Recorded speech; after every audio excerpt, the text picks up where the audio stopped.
Bienvenidos a su programa Familia Formadora de Personas. Y vamos a dar cierre a este taller de liturgia que hemos ido recorriendo a lo largo de 15 programas y este sería el programa número 16. En este vamos a tratar de hacer un resumen de todo lo visto para que ya podamos concluir este curso de liturgia. Vamos a poner este programa en manos de nuestro Señor para que sea Él pues el que lo lleve y lo ponga en el corazón de cada uno de nosotros. En nombre del Padre, del Hijo y del Espíritu Santo. Bendito y alabado sea, Señor. Queremos poner este programa bajo tu manto protector para que lo lleves y lo pongas en el corazón de cada uno de mis hermanos, en el corazón de todos los que estamos conectados y nos vamos a conectar a este. Agradecemos que siempre has estado presente con cada uno de los que estamos aquí conectados. Bendito y alabado sea, Señor. Amén. Bueno, vamos a hacer un resumen final, un resumen general de lo que hemos estado viendo a lo largo de estos 15 programas para dejar ya sentado todo lo que hemos visto. ¿De qué hablamos de este curso? Hemos ido recorriendo a lo largo de varios talleres, 15 en total, este sería el número 16, sobre lo que era la liturgia. ¿Con qué comenzamos viendo? Bueno, vimos sobre lo que era el signo litúrgico y en el signo litúrgico destacamos 3 aspectos fundamentales. Dijimos que como seres humanos nosotros necesitamos aprender mediante cosas externas y mediante cosas internas. Dijimos que la liturgia se vale o tiene elementos tanto externos como internos. Así como nosotros aprendemos, la liturgia se vale de estos elementos. Y que dijimos que nuestra meta era que a través de la fe debemos de pasar de ver los signos litúrgicos y que estos se puedan convertir en símbolos litúrgicos. Así comenzamos el curso hablando un poco de esto. Luego dijimos que hicimos el detalle de cómo nosotros íbamos aprendiendo. Y vimos 4 clases de signo litúrgico que son los que nos van permitiendo a nosotros aprender. ¿De cuáles clases de signos hablamos? Bueno, dijimos que habían signos relacionados con gestos y actitudes de las personas que asistimos a la liturgia. Dijimos que habían signos relacionados con las cosas o elementos que ocupamos en la liturgia. Decíamos que habían signos relacionados con las personas que sirven o servimos en la liturgia. Y dijimos que había signos relacionados con el lugar sagrado donde se celebra la liturgia. Esas 4 clases de signos litúrgicos. Después de haber visto todo esto, después de haber aclarado esto, llegamos y nos hicimos la pregunta, ¿qué es un signo en realidad? Y entonces dijimos que el signo es una señal, que era una representación gráfica con un significado limitado o restringido y que nos ofrece información clara y precisa sobre algo. Eso dijimos que era un símbolo. Y luego aclaramos que era un símbolo. Y en el símbolo dijimos que el símbolo tiene un significado más amplio y complejo que el signo como tal. Y dijimos que el símbolo puede ser interpretado de diferentes maneras, si no conocemos su origen o si no conocemos su historia. Entonces, uniendo estas cosas, concluimos lo siguiente y dijimos que el signo y símbolo se van regulando unos y se complementan mutuamente, es decir, evitan que nosotros caigamos en nuestra lógica reducida o también evita que nosotros caigamos en nuestra amplia imaginación sin razonamiento. O sea, podemos caer en esa dualidad, o nos restringimos mucho o nos imaginamos demasiado. Entonces dijimos que el símbolo es el lenguaje propio de las experiencias profundas de nosotros, de lo que para nosotros va a trascender. Entonces dijimos que la liturgia, por lo tanto, necesita que nosotros esos signos que se ocupa la liturgia, lo podamos convertir en símbolos para nosotros. Y concluimos un detalle interesante, porque dijimos que sin símbolos no vamos a poder ni vivir ni experimentar desde lo más profundo la liturgia. Entonces, si nosotros esos signos litúrgicos no pasan a ser símbolos para nosotros, la liturgia va a quedar en algo bien superficial. Y esa dijimos que era la razón por lo cual muchos no entienden o no entendíamos la liturgia. Entonces, cuando una liturgia, dijimos, se quería razonar y se quería explicar todo desde la lógica humana, se elimina de ella la mayor riqueza. Entonces, cuando se quiere tener todo claro, prácticamente pasamos solo a ver lo superficial. Entonces, ahí nos quedamos en esa parte cuando hablamos de signos y símbolos. Ahora, hay una importancia bien fundamental en lo que es leer e interpretar. O sea, ahí tenemos que leer, pero también tenemos que interpretar. Y para interpretar eso tiene que ser aquello que nos dice, el signo de lo que nos dice, cómo lo interpretamos en nuestro corazón para que se convierta en símbolo para nosotros. Hagamos una lectura que nos aclaró esto, que está en Nehemías capítulo 8, versículos del 8 al 10. Nehemías capítulo 8, versículos del 8 al 10. Leyeron en el libro de la ley de Dios, aclarando e interpretando el sentido para que todos comprendieran lo que les estaban diciendo. Entonces Esdras, maestro de la ley, dijo al pueblo: este día está dedicado a Yahvé, el Dios de ustedes. No estén tristes ni lloren, porque todos lloraban al oír la lectura de la ley. Le dijo entonces: vayan a comer comidas grasosas, tomen bebidas dulces y denle una ración al que no la tiene preparada, porque este día está dedicado al Señor. No estén tristes, la alegría de Yahvé es nuestro amparo. Palabra de Dios, te alabamos, Señor. Entonces, como ven, tenemos que estar contentos, tenemos que estar felices cuando vamos nosotros a participar en una liturgia. Así nos lo dice la palabra del Señor desde el Antiguo Testamento. Luego pasamos a una parte donde hablamos de teología y de la pastoral de la liturgia. En esta parte vimos diferentes aspectos. Entonces, primero aclaramos qué es la misa y dijimos que la misa es un sacrificio, que es un memorial y que es un banquete. Y detallamos cada uno de estos aspectos. También hablamos los fines que se persiguen en la misa. ¿Cuál es el fin último que se persigue en la misa? Y dijimos que los fines de la misa son 4. Dijimos que era alabar, dijimos que era dar gracias, dijimos que era pedir perdón y dijimos que era pedir ayuda, claro, a Dios Padre como tal. Entonces, para entender todo esto, hicimos un puente y dijimos que la misa y la inspiración de la palabra de Dios tiene que formar parte de nuestra vida. Misa e inspiración de la palabra del Señor. Todo esto nos lleva a prepararnos para una adecuada liturgia.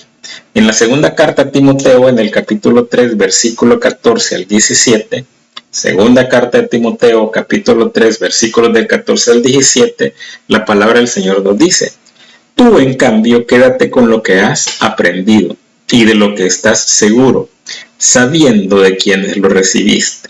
Además, desde tu niñez conoces las sagradas escrituras. Ellas te darán la sabiduría que lleva a la salvación mediante la fe en Cristo Jesús. Toda escritura está inspirada por Dios y es útil para enseñar, rebatir, corregir y guiar en el bien. Así el hombre de Dios se hace un experto y queda preparado para todo trabajo bueno. Palabra de Dios, te alabamos, Señor. Entonces, como ven, toda la palabra del Señor es cosa buena. Partimos del principio de que Dios hace todo perfecto. Entonces, la Escritura, la palabra del Señor, la Eucaristía es perfecta porque ha sido preparada, ha sido inspirada por el Señor. Luego hicimos una parte, entramos ya propiamente a lo que eran la misa como tal y vimos una parte que eran los ritos iniciales. Y hablamos de la finalidad de esos ritos iniciales. Y decimos que los ritos iniciales tenían 2 ideas principales. Número 1, que nos recuerda que somos un pueblo que va hacia la tierra prometida, la Jerusalén celestial. Somos un pueblo que va caminando hacia ese destino. Y número 2, dijimos que todos los ritos iniciales son una preparación para la celebración eucarística de una forma adecuada. Para eso eran y para eso son los ritos iniciales. ¿De cuáles ritos iniciales hablamos? Bueno, los ritos iniciales, ¿cuáles son? Los ritos iniciales son la procesión y el canto de entrada, el saludo del sacerdote, el acto penitencial, el Señor ten piedad, el gloria y la oración colecta. Esos son los 6 ritos iniciales, repito: la procesión y el canto de entrada, el saludo del sacerdote, el acto penitencial, el Señor ten piedad, el gloria y la oración colecta. Entonces, los ritos iniciales básicamente dijimos que nos preparan para vivir adecuadamente la misa. Por eso es que nosotros debemos de vivirla desde el inicio. Y aquí recordamos que no es aquello de que en qué momento me vale la misa. Bueno, antes de empezar la misa vienen los ritos iniciales y desde antes nosotros tenemos que estar listos para que nuestra misa sea vivida adecuadamente. Luego pasamos a lo que era la liturgia de la palabra.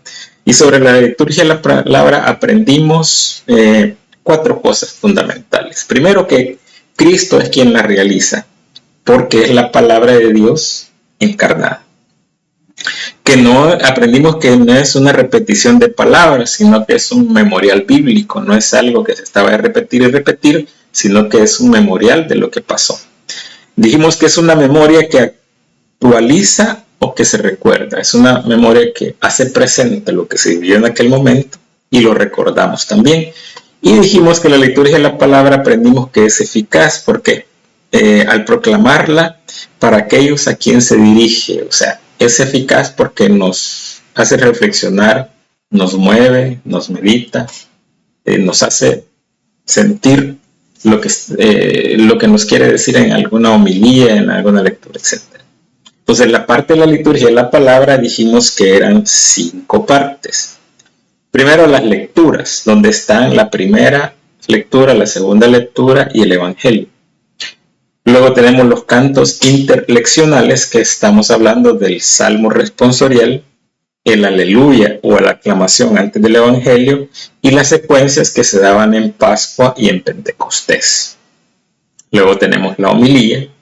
Luego tenemos la profesión de fe, que es el credo, y tenemos la oración universal u oración de los fieles. Esas 5 partes entendimos que son las partes de la liturgia de la palabra. Esas 5 partes. Entonces, ¿cómo es que Dios nos habla? Bueno, nos habla a través de su palabra y nos habla a través de las diferentes formas que Él se ocupa. Hagamos una lectura para ver cómo es que realmente y cómo entender cuando Dios nos está hablando. En Hebreo dijimos, en el capítulo 1, versículo del 1 al 3, la palabra del Señor nos dice: en diversas ocasiones y bajo diferentes formas, Dios habló a nuestros padres por medio de los profetas. Hasta que en estos días, que son los últimos, nos habló a nosotros por medio del Hijo, a quien hizo destinatario de todo, ya que por él dispuso las edades del mundo.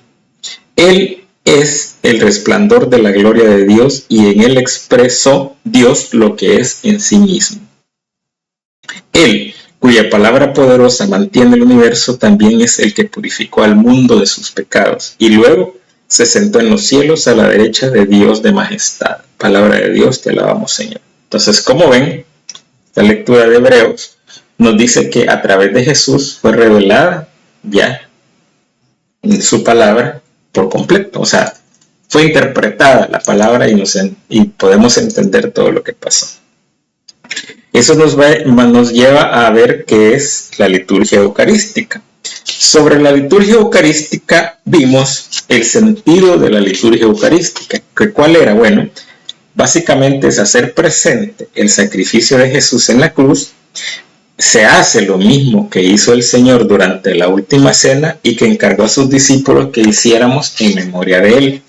Entonces, las partes de la liturgia eucarística dijimos que eran 3. El ofertorio, que es la presentación y preparación de los dones. La plegaria eucarística, que es la consagración de esos dones. Y el rito de la comunión, que es la distribución de los dones. Allí en ese rito de la comunión está el Padre Nuestro, el rito de la paz y el rito de la fracción del pan. Entonces nos detuvimos en esta parte, en esta parte del taller, nos detuvimos un poco y hablamos sobre la comunión en la boca o en la mano y hablamos de la comunión espiritual para que tengamos todo el panorama completo. También luego vimos lo que son los ritos conclusivos, que básicamente es la bendición sacerdotal y el envío o despedida. Esos eran los ritos conclusivos. Entonces finalizamos con ciertos detalles que son importantes de la Eucaristía que tenemos que tomarlos en cuenta. Ahí hablamos de los sitios donde se celebra la misa. Estamos hablando del ambón, el altar, etcétera, lo explicamos. Hablamos de los libros litúrgicos de donde se toman los diferentes aspectos de la liturgia. Hablamos de los objetos litúrgicos, del copón, de la patena, etcétera. Hablamos de las vestiduras de los sacerdotes, por qué son, hablamos de los colores, cómo se hacen, hablamos de por qué el ciclo A, por qué el ciclo B, por qué el ciclo C, etcétera. Todo eso lo vimos. Y terminamos de ver sobre la liturgia de la Eucaristía, lo que es el rito de la paz y el rito de la fracción del pan. Ahí concluimos lo que era la parte que hablamos ya propiamente de la misa como tal. Entonces, para dejar bien definido cómo Dios nos rescata por su Hijo, que es parte de lo que vemos en una liturgia, pues vale recordar en el Evangelio de San Juan, capítulo 1, versículo 14, Evangelio de San Juan, capítulo 1, versículo 14, la palabra del Señor nos dice, y la palabra se hizo carne, pues puso su tienda entre nosotros, y hemos visto su gloria, la gloria que recibe del Padre el Hijo único, en él todo era don, amoroso y verdad. Palabra del Señor, gloria y honor a ti, Señor Jesús. Entonces, como ven, Dios manda a su Hijo a rescatarnos. La única forma y el único camino que tenemos nosotros para ir a Dios Padre es a través de Jesús. Luego, después de ver toda esta parte que formaba la liturgia como tal, la misa, pasamos a lo que eran las normas litúrgicas. En las normas litúrgicas hicimos una serie de preguntas. Nos preguntábamos que si son necesarias, que si no basta solamente con ser espontáneo, que si no es suficiente con ser creativo, que no basta únicamente con hablar de Dios. O sea, haciéndonos las preguntas que si es necesaria la misa como tal, y nos respondimos todo eso en el programa anterior. Finalmente, pues la utilidad que tienen las normas litúrgicas. ¿Qué utilidad tienen? Bueno, básicamente dijimos que servían para expresar y proteger el misterio eucarístico. O sea, las normas litúrgicas sirven para expresar y para proteger lo que es el misterio de la Eucaristía. Y también sirven para manifestar que es la Iglesia quien celebra el sacrificio y el sacramento. O sea que a nosotros Jesús nos dejó la tarea de celebrar y recordarnos del sacrificio y el sacramento total. Entonces, ahí más o menos tenemos un resumen general de todo lo que hemos visto a lo largo de estos 15 programas y el 16 con el que estamos cerrando. Ahora bien, hay una lectura con la cual queremos concluir todo este taller que se encuentra en San Lucas, capítulo 17, versículos 9 al 10. San Lucas, capítulo 17, versículos del 9 al 10. La palabra del Señor nos dice: ¿Y quién de ustedes se sentirá agradecido con él porque hizo lo que le fue mandado? Así también ustedes, cuando hayan hecho todo lo que les ha sido mandado, digan: somos servidores que no hacíamos falta, hemos hecho lo que era nuestro deber. Palabra del Señor, gloria y honor a ti, Señor Jesús. Con esta lectura, que va dedicada a los servidores, a las personas que se entregan tanto para servir, vale la pena hacer una reflexión sobre esta lectura. Solo hemos hecho lo que el Señor nos manda. O sea, no estamos sirviendo, no deberíamos de pretender servir para que nos vean, para que nos glorifiquen. No, solo hacemos lo que el Señor nos manda. Entonces hemos recorrido a lo largo de, como les digo, de 15 programas, y con esto el 16 concluimos, y hemos tratado de dar un poco de detalles, hemos tratado de aclarar un poco sobre lo que es la liturgia, y quiero que se queden con este mensaje. O sea, para vivirla y hacer la vida necesitamos que esos signos litúrgicos pasen a través de la fe en símbolos para nosotros, es decir, de la lógica que nosotros podemos tener, pasen y bajen hacia el corazón para que podamos hacer vida. La forma en que se vive la liturgia en realidad es personal, así que va a quedar en cada uno de nosotros dar ese paso necesario para, como les digo, bajarla al corazón. Nos quedamos aquí. Espero que este taller pues sea de su utilidad, que les haya aclarado conceptos. Esperamos que les haya aclarado una serie de dudas que a veces uno tiene, y esperamos que pues sea de utilidad para sus comunidades, y cualquier duda o pregunta pueden hacerlo a través del chat. Así que les agradecemos de nuevo. Posteriormente vamos a hacer otra serie de programas. Vamos a hablar un poco en programas posteriores acerca de lo que son el bautizo como tal. Probablemente vamos a hacer un programa acerca de lo que es una pastoral familiar, para que tengamos un poco más de ideas sobre esto, y vamos a ir ahí avanzando en una serie de talleres. Así que les agradecemos su sintonía, los esperamos en el próximo programa, y siempre nos despedimos con esta linda ejaculatoria diciéndoles que viva Jesús, María y José para siempre en nuestros corazones, y muchas bendiciones.